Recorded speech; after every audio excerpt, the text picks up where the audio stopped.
Hey team, Kris Rasmussen here, Principal of Professionals Real Estate. Welcome to our monthly update for May 2016. This month again, I will comment on sales data that's just been released, plus things that are on around the city. I also want to discuss private sales as we're seeing more and more of those pop up. Now over the last month, we've had Anzac Day and another great turnout in the provinces at the Dawn Parades. So well done to all of you that attended. The Home and Lifestyle Expo has come and gone, and the city's big Super Rugby game with the Chiefs and the Sharks happened, although the game itself was unfortunately not too spectacular. The Fowler Homes Mega Fun Carnival that Brent Taylor, the local event extraordinaire, I guess you could say, brought to town, like I mentioned, was across the road from us last month. And to be honest, there was a lot of screaming and a lot of fun being had over there, so it was really cool to see the old school rides happening, and well done to Brent on that. Keep up the good work, mate. Coming over next month, we see the NRL League game come to town with the Warriors versus the Canberra Raiders. It's on Saturday the 21st of May. Let's hope the game improves for the Warriors so we can hopefully get that win. Taranaki Bride of the Year is on, so the beautiful brides get to dress up in their wedding dresses again, so enjoy that, ladies. The Great New Zealand Craft Show is on at the TSB Stadium. The Augusta Mountaineers, who we proudly sponsor, have their last couple of home games up at the TSB Stadium. Now, this year's team has provided some really good basketball, some great wins, and fantastic entertainment. So if you haven't taken yourself and your family up there, look, I recommend it. Get it along there. It is a lot of fun. MCs on the night is normally D-Man Entertainment, and if you've heard those boys, they're laughing themselves, so they keep us entertained. So I hope to see you there. The stats themselves, REI and Z have released those sales statistics and volumes.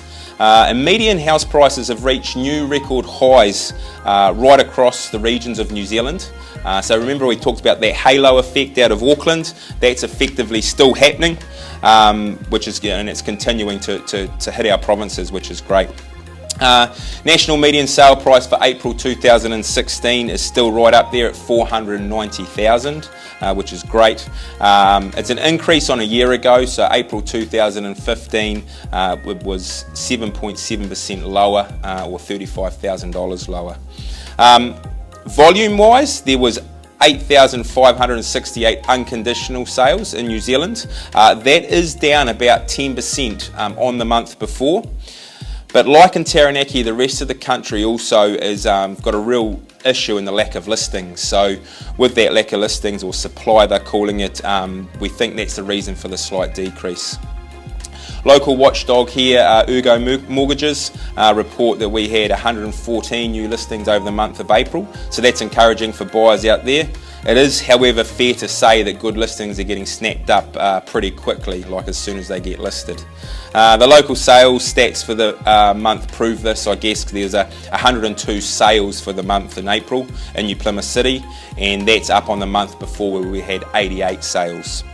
Bell Block recorded 7 sales for last month, and the median sale price in New Plymouth was nearly $400,000. It was $394,000, so that too's up on the month before. On average, sale prices recorded are about 19% above GV, so people like to do their calculations on that. Bell Block ended up in the media just because of their median sale price.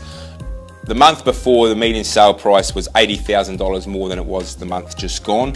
And from the outside looking in, you can probably say that that's a bit concerning. But as I've mentioned before, the median sale price is the middle number.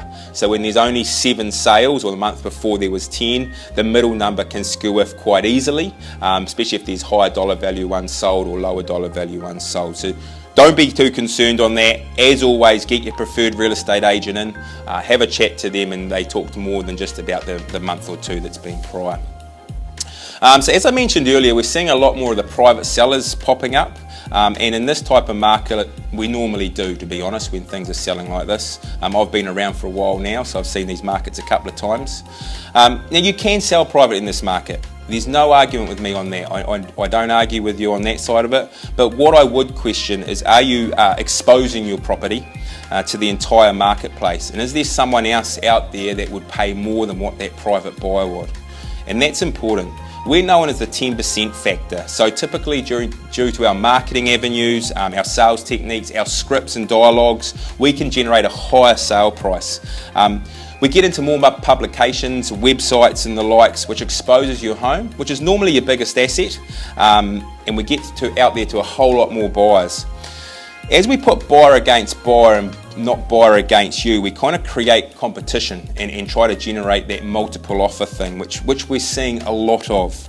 At the moment, new listings, especially still under that 450 range, are generating between 20 and 40 parties through their first open home. So, you know, if you multiply that by 2 or 3 people per party, there's a lot of people coming through in a half an hour period. Obviously that creates competition, and competition is what breaks records in the Olympics, and competition is what will break record sale prices in your street. So look, you've got one chance to get it right for you and your family. We have the experience and sell hundreds of properties a year. So use our expertise and our processes, or at least get us in to show you how we can help, you know, before you make those decisions. It's, I guess, a bit of a false economy. You think you're saving a commission, and yes you are, but you could be costing yourself in the way of what you can achieve sale price. We call it the net figure. So really it's about what's the most that goes in your back pocket or your bank account, and that's kind of comes out after your costs, etc. So instead of focusing on that commission, maybe focus on who can bring you the best dollars for your property, and you'll find it kind of works out a bit better for you. It's worthy of a chat. It's your biggest asset and you get one chance. So my question is, seriously, why would you risk it? Lastly though, as some people know, we have supported Child Cancer Foundation as a group for over 20 years. Something we're hugely proud of, and every year we do a fundraiser with auctions of donated goods, etc. And it all goes to our local child cancer branch. So that's a big thing with us doing this, is we want the money to go directly to them. Taranaki people like to look after Taranaki people. So we did that on Thursday, the May the 12th. At the Mayfair. We had around 150 people attend, which was fantastic, and we raised over $8,000 for our local branch here in Taranaki. So look, I sincerely wish to thank everyone that contributed in some way, whether it was by attending, donating or bidding. You're simply legends in my eyes, so thank you very much. So that's it from me this month. As always, if you wish to discuss anything real estate, feel free to call myself or any of my team. We'd love to chat, and I look forward to talking to you again next month. See you later.